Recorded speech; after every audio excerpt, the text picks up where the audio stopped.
Assalamualaikum tim puaka sekalian. Welcome back to my YouTube channel.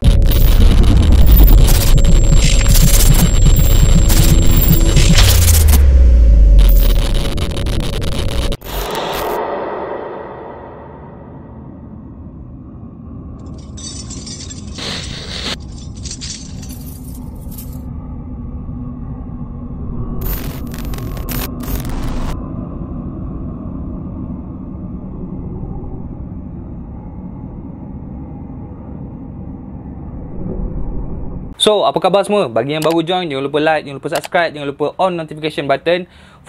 Bercakap ke nak rap? Bagi yang share cerita aku dekat social media ke, dekat apa? Dekat Facebook, dekat IG, dekat Instagram. IG, Instagram sama lah Ikmal. Dekat semua benda tu, jangan lupa hashtag Tim Puaka dan jangan lupa tag aku Ikmal Hanif. Tak tahulah geng, 2-3 hari ni panas gila lah. Kan? Panas sangat-sangat yang panas. Kau bayangkan, tidur waktu malam selalu sejuk cari selimut, betul tak? Tidur sekarang waktu malam berpeluh-peluh geng. Bangun pagi, kau nak mandi kan, kau tak payah buka shower, kau tak payah buka air. Kau masuk toilet, kau terus sabun badan kau. Kenapa? Sebab badan kau dah basah dengan peluh. Ni semua mesti geng Yahudi yang buat ni. Tak apalah geng, so tu dia aku bukan nak cerita pasal peluh. Yelah, cerita pasal peluh tak seram pula kan. So hari ni aku ada satu cerita story puaka yang di-sharekan dekat IG aku oleh salah seorang tim puaka kita. Dan nama brother yang share cerita ni adalah Brahim. Before aku sambung cerita, aku perlukan lampu merah aku. Sekejap Lampu merah satu Anek.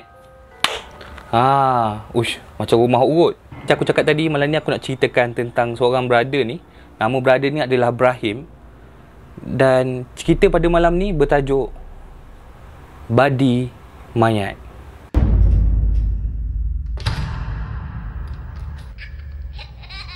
Brother Brahim ni, dia adalah seorang petugas di hospital kat area Johor Bahru lah. Petugas sebagai apa? Dia bertugas sebagai pemandi mayat dekat hospital tersebut. So sekarang ni disebabkan kes COVID makin makin naik, kes yang meninggal pun makin lama makin naik. So Brahim ni dia in charge bab mandikan jenazah yang meninggal akibat COVID. Sebab apa? Sebab yang meninggal akibat COVID ni, cara mandian dia lain. Dia tak mandi macam kita. Macam kita pula. Dia tak mandikan macam mayat biasa. Dia mandikan macam mana? Dia tutup pakai apa? Paper bag. Bukan paper bag, plastik bag tu. Dia tayamum pakai debu-debu. Kita ni jadi lebih kurang dalam 2-3 bulan lepas dalam tahun ni jugalah. Pada satu hari, Brahim dapat tugasan. Tugasan apa? Tugasan untuk mandikan jenazah yang meninggal akibat COVID. Dan mayat tersebut merupakan mayat tunggal. Mayat tunggal ni macam mana? Mayat tunggal ni ialah mayat yang tak ada orang tuntut. Dia tak ada anak, tak ada bini, tak ada adik-beradik. So dia, orang cakap memang dia sorang-sorang je dia meninggal.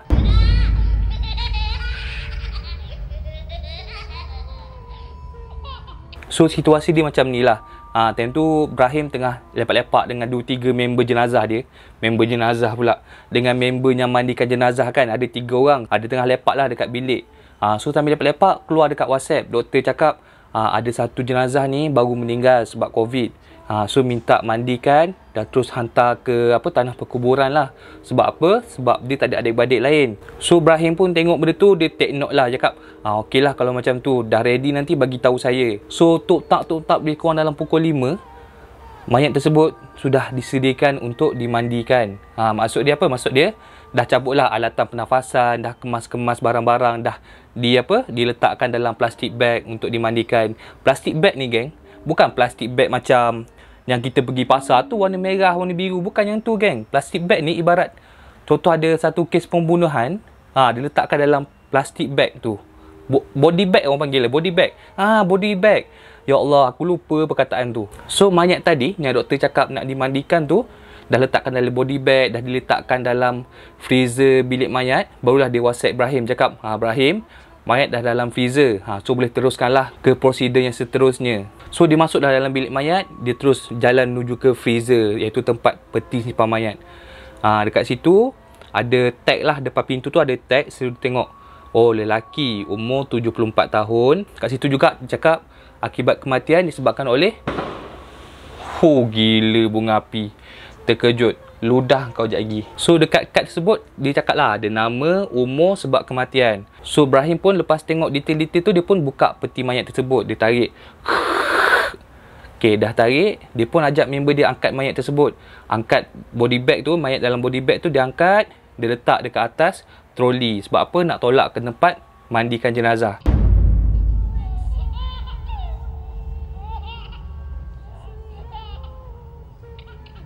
So dalam tempat mandian tu ada 3 orang. Ada Ibrahim, member dia 2 orang.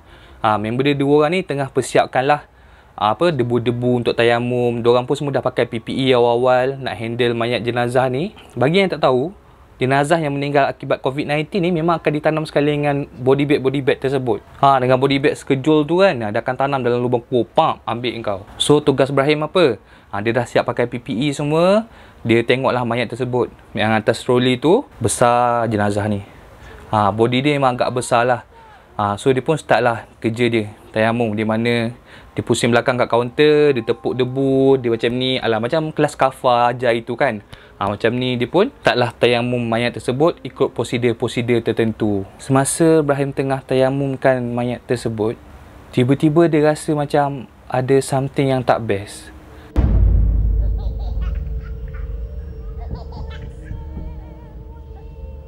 Dua lagi rakan dia dekat belakang tengah sediakan peralatan-peralatan semualah. Tapi time ni Ibrahim yang dia tengah tayamumkan mayat tersebut rasa macam lain dari yang lain. For the first time dia nak tayamumkan jenazah COVID-19 pakcik ni, dia rasa macam ada something yang tak kena dengan jenazah ni. Tapi Ibrahim dia buat tak tahu, dia buat bodoh. Dia fikir, ni overthinking je ni. Ni tugas aku ni, fardu kifayah.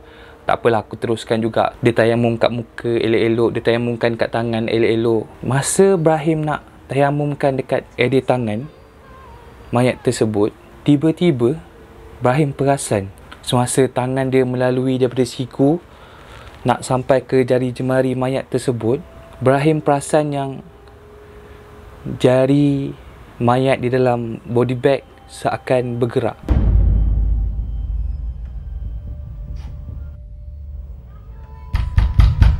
Bergerak macam mana? Macam ni contoh kan, dalam body bag ada tangan. So Ibrahim pun tayamumkanlah, tayamum sampai kat jari ni, ibarat jari tu macam tu. Macam mana? Macam gitu. Macam lintah. Ibrahim buat apa? Ibrahim macam gini lah. Ya Allah. Member 2 orang dia terus pandang Ibrahim. Bro, kau okey tak bro? Kenapa ni? Ibrahim cakap apa? Ibrahim cakap, tak ada apa. So dah cacah berani cakap tak ada apa-apa. Tapi dalam hati dia rasa macam, kau bergerak mayat, kenapa tiba-tiba kau bergerak ni? Betul ke dah mati orang ni? Tapi time tu Ibrahim, dia still positifkan diri dia lah. Dia cakap, tak ada apa-apa ni. Perasaan aku je ni. Ni maybe mayat ni dah bertindak balas kot sebab lama sangat terbiar. Tu yang bergerak-gerak badan dia tu.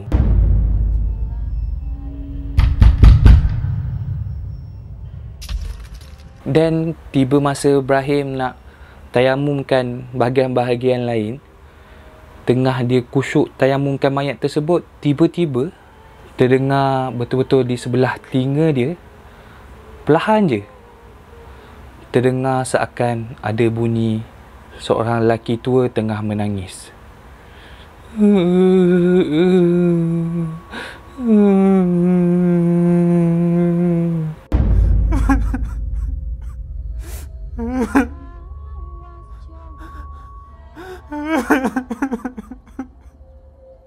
Ibrahim perasan bunyi tu, dia terus tersentak.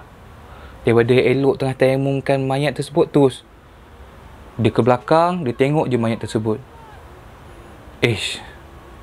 Apa tak kena dengan mayat ni? Tadi bergerak, ni macam menangis pula. Apa ni? Dan Ibrahim pandang je beg mayat tersebut. Lepas tu dia pandang member dia kat sebelah. Dia pandang, dia tanya, Korang dengar tak? Member dia kat belakang 2 orang yang tengah busy set up barang-barang untuk tayamum semua, pandang Ibrahim. Dengar? Dengar apa? Tak dengar apa-apa pun. Dan Ibrahim tiba-tiba macam tersedar.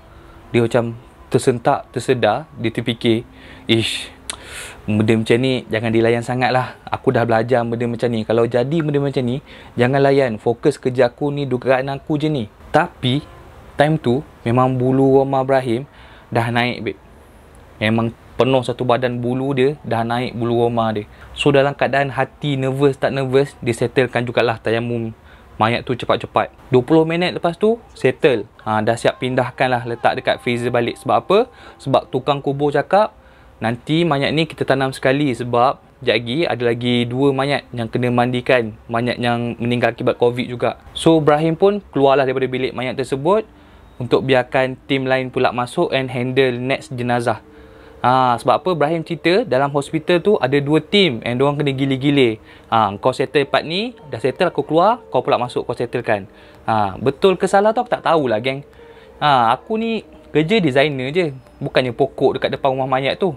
Kalau pokok depan rumah mayat tu, tahulah aku nak nampak apa jadi kan. So aku tak tahu, dia cerita betul-betul lah. Emosi pula. Emosi geng, panas ni. Tak tahulah apa yang panas sangat ni. Dan Ibrahim pun minta izin dekat 2 member tadi. Dia cakap, weh, aku nak masuk bilik lah.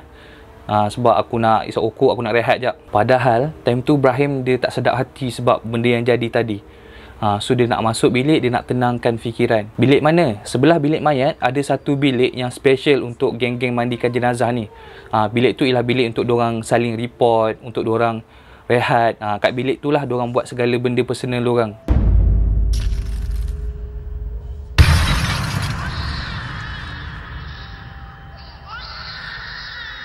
So Ibrahim masuk je bilik, dia tutup pintu, dia duduk atas kerusi. Kerusi depan ni ada meja. So dia duduk, dia termenung jap. Dia fikir, benda apa jadi tadi? Tangan bergerak. Dengar orang menangis. Dia terfikir-fikir benda tu, terbawa-bawa. So dia decide dia tak nak fikir, dia nak tidur. So tidur macam mana? Macam aku cakap tadi, depan ada meja. So dia tidur macam ni. Macam kita zaman sekolah hari tu, dia tidur macam tu dekat meja. Lebih kurang 5 minit lepas tu, dia terlelap. Tapi terlelap dia pelik sikit. Kenapa? Sebab time dia tidur tu, tiba-tiba tak tahulah, dia seakan mimpi, tapi mimpi yang sedar. Faham tak? Orang English cakap sleep paralysis. Kita bahasa Melayu cakap, bahasa kampung kena tindih. Di mana otak kita sedar apa jadi, tapi kita nak gerak badan kita tak boleh. Seakan-akan badan kita keras, seakan-akan kita kena tindih. So masa Ibrahim tengah tidur macam ni, dia tak boleh gerakkan tangan dia, tak boleh gerakkan kepala dia, tapi otak dia terfikir, apa jadi ni? Kenapa aku tak boleh gerakkan badan aku ni? Dia dah cuak, tak tahu nak buat apa. Dia nak gerakkan jari dia pun tak boleh. Dia nak jerit minta tolong pun tak boleh. Dan dia tengah meronta-ronta, tengah cuba nak gerakkan tangan dia. Tiba-tiba ada terdengar satu bunyi. Bunyi yang perlahan. Bunyi yang sama didengar dekat bilik mayat tadi. Bunyi tangisan seorang lelaki tua. Perlahan je.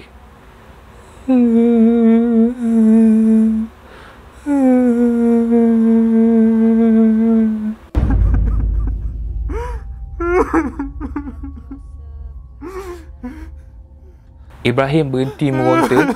Dia dengar je bunyi tu. Dan dia cakap kuat-kuat dalam hati, siapa engkau? Jangan ganggu aku. Kau siapa? Dan suara nangisnya yang tiba-tiba stop nangis.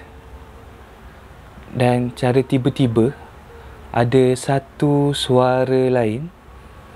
Dan suara tersebut cakap dengan nada orang tua, lelaki, seakan berbisik. Suara tu tanya, kenapa aku mati? Kenapa aku ada dalam plastik? Keluarkan aku.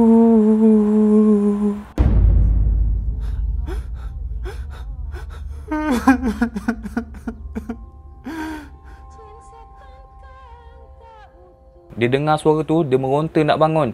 Dia cuba sedaya upaya, dia gerak, tak boleh gerak. Dan tiba-tiba dia terfikir, tak boleh ni, tak boleh. Dia istighfar, dia tenangkan diri. Astaghfirullahalazim, astaghfirullahalazim. Dan dia cuba laungkan, Allahu Akbar. Mula-mula tak boleh, mula-mula terlekat. Masa dia nak laungkan Allahu Akbar tu, terlekat seakan sampailah satu part dia push juga, terkeluar Allahu Akbar. Time tu baru dia terbangun dalam keadaan badan berpeluh. Jantung time tu macam nak terkeluar geng. Sebab mimpi tu memang seakan-akan betul. Dah habis ke? Belum lagi geng. Itu baru mukadimah. Macam aku cakap tadi, Mayat tadi dikumpulkan. Sebab apa? Dia nak tanamkan sekaligus. So settle-settle semua, lepas isyak baru akan ditanamkan di tanah perkuburan dekat area Johor. Dan Ibrahim merupakan salah satu petugas yang ditugaskan untuk uruskan jenazah tu daripada mandikan sampai ke tanam. Sebab apa? Sebab time tu kekurangan staff. So malam tu Ibrahim sarung PPE, terus get ready nak angkat jenazah masuk dalam van jenazah and terus ke tanah perkuburan. Time tu lebih kurang dalam 3 orang mayat yang akan bergerak dengan menggunakan 3 buah van jenazah. Kira lebih kurang dalam 10 orang lah petugas yang pakai PPE nak settlekan jenazah ni, nak tanam dekat kubur. So Ibrahim pun masuklah ke dalam van jenazah. Dekat belakang dia ada jenazah yang Ibrahim mandikan tadi, yang pakcik nanti dengar suara menangis tu. Dan di sebelah dia ada driver. Ada 2 orang je time tu.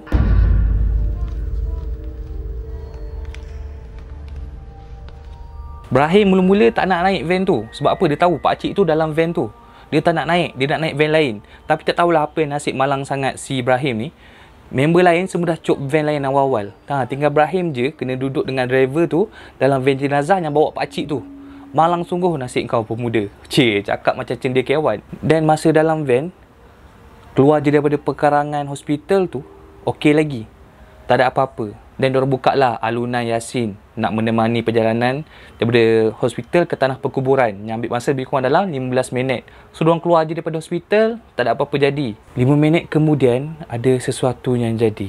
Ibrahim yang tengah kusyuk pandang jalan depan sambil borak dengan driver sebelah, tiba-tiba dia terdengar betul-betul di telinga seakan tangisan berbisik.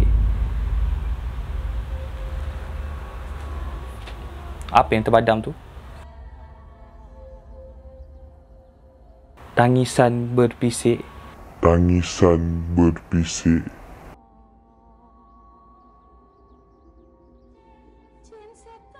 Bergurau. Nak masuk part seram, kau pun nak bergurau. Nervous. So macam aku cakap tadi, Ibrahim tengah borak dengan driver sambil fokus ke depan.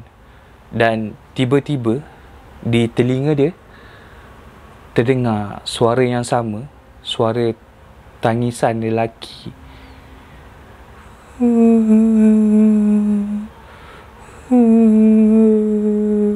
Ibrahim time tu dah tak sedap hati. Sebab apa? Yelah, tadi dengar suara kau, dalam mimpi dengar suara kau, sekarang dengar suara kau. Suara siapa sebenarnya ni? Kenapa asyik ikut aku je? Tapi dia ingat pesanan guru dia yang awal-awal cakap, kalau kau dengar apa, kalau kau rasa apa-apa, jangan tegur, kau biar je. Sepanjang 10 minit perjalanan daripada hospital sampai ke kubur, 10 minit tu menangis tak berhenti-henti, geng. Ibrahim yang tadi borak dengan driver tiba-tiba senyap, tak cakap apa-apa sampai ke tanah perkuburan. Dan bila sampai betul-betul di pintu depan tanah perkuburan, suara tangisan tersebut berhenti menangis. Dan kelihatan memang kubur tu meriah lah dengan lampu semua. Dan di bahagian luar kubur adalah keluarga yang sedang menangis dan tengah sedih.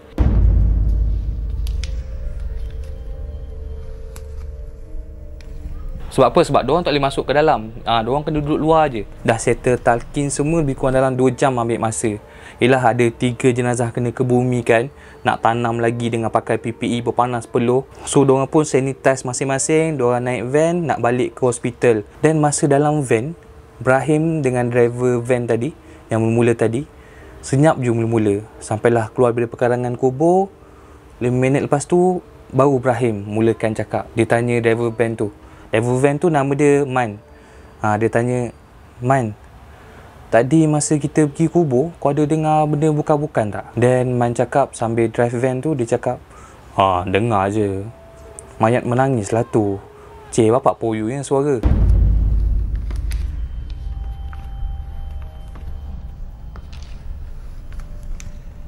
Maybe sebab dia orang lama, dah pernah rasa benda macam ni. So orang cakap tak pelik lah. So Ibrahim pun senyap je daripada perjalanan kubur sampai ke hospital. Dia senyap je, dia fikir je, benda apa jadi kat aku ini, apa banyak sangat gangguan ni. Dan bila sampai hospital, dia pun mandi-mandi, dia siapkan diri, dia nak balik rumah. Ibrahim ni, dia orang bujang. Dekat Johor tu, dia sewa satu rumah kampung lah. Dia duduk sorang-sorang. So sampai je rumah, dia parking kereta, dia buka pintu, dia masuk bilik, dia tukar baju, dia mandi lagi sekali. Orang cakap memang tak ada apa-apa jadilah, tak ada benda seram jadi pun. Sampailah dia nak tidur pada pukul 12 macam tu, dia nak tidur. So terlelap. Pada tengah malam, tiba-tiba dia terjaga dari tidur. Time tu suasana bilik gelap gelita. So Ibrahim tadi tidur sambil menerap. Dia carilah telefon dia. Mana telefon aku ni, nak tengok jam pukul apa. Jumpa telefon, tengok pukul 3 pagi. Tengah dalam masa dia nak biasakan diri, dia nak tidur balik, tiba-tiba Ibrahim terdengar sesuatu. Terdengar apa? Terdengar di sudut depan bilik dia, dekat pintu, seakan ada bunyi plastik tengah bergerak. Kau tengah baring, katil kau ni laluan lah pintu tingkap kan, laluan macam tu kan. Dekat pintu ni seakan macam bunyi plastik bergerak, bunyi macam tu.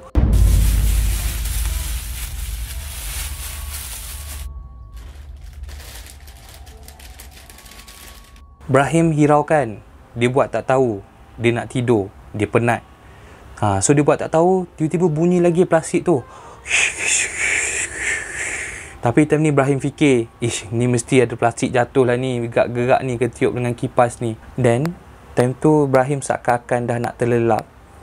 Tiba-tiba dia terdengar sesuatu. Terdengar apa? Terdengar betul-betul dari arah pintu, kedengaran seperti seseorang tengah mengheret plastik yang dalam dia ada benda berat. Dan benda tu melintas daripada pintu, melintasi katil sampai ke tingkap.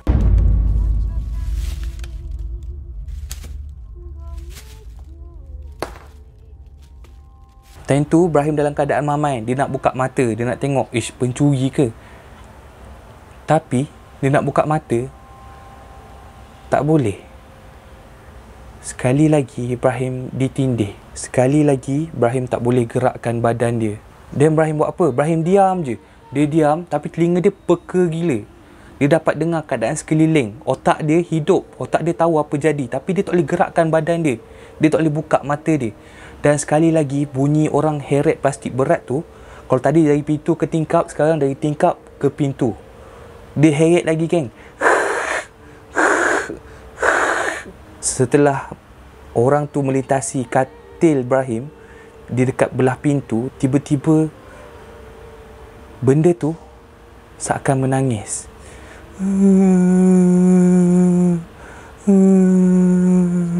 Dan suara yang nangis tu sama macam suara yang dia dengar dalam van, yang dia dengar dekat dalam bilik mayat tadi. Suara yang sama betul.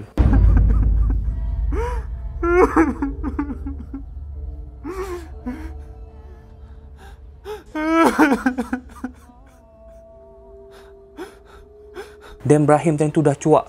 Dia tak tahu nak buat apa. Dia dapat fikir siapa yang ada dekat bilik dia sekarang. Dia fikir siapa? Dia fikir pakcik yang dia mandikan tadi datang dalam bilik dia, tengah heret body bag yang ada badan dia. Kau faham tak? Ibarat engkau hantu, engkau heret body bag engkau yang ditanam tadi. Imagine tak? Kau dapat imagine tak? Aku tak tahulah macam mana aku nak cerita kat engkau ni. Dan benda tu duduk betul-betul di pintu Ibrahim. Ibrahim dapat rasakan benda tu. Dan sambil betul nangis-nangis, dia tiba-tiba bersuara.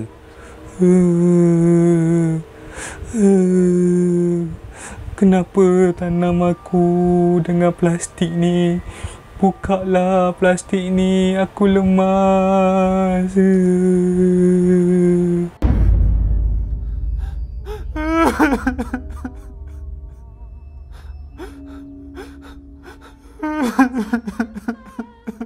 Ibrahim dengar suara tu, yang tadi dia meronta nak cuba gerakkan badan. Time ni tenaga dia dah tak ada. Dia terus pitam, tak sedarkan diri. Pagi tu dia sedar, memang dia demam, geng. Dia sedar lebih kurang dalam pukul 10, badan dah panas. Dia terus call someone, dia call member dia lah. Dia cakap, aku kena ganggu lah, tolong datang Member dia pun segera datang. Datang je, Ibrahim ceritalah apa jadi. So member dia pun bawa lah Ibrahim pergi berubat dekat salah seorang ustaz. Ustaz cakap Ibrahim terkena badi mayat.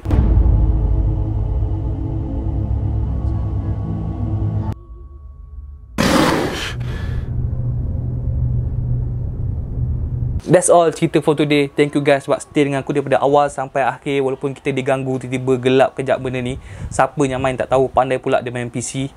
Tapi thank you guys sebab stay dengan aku. Jangan lupa like, jangan lupa subscribe, jangan lupa on notification button. So that's all for today. Stay safe. Jangan biarkan hidup anda menjadi story puaka. Ciao.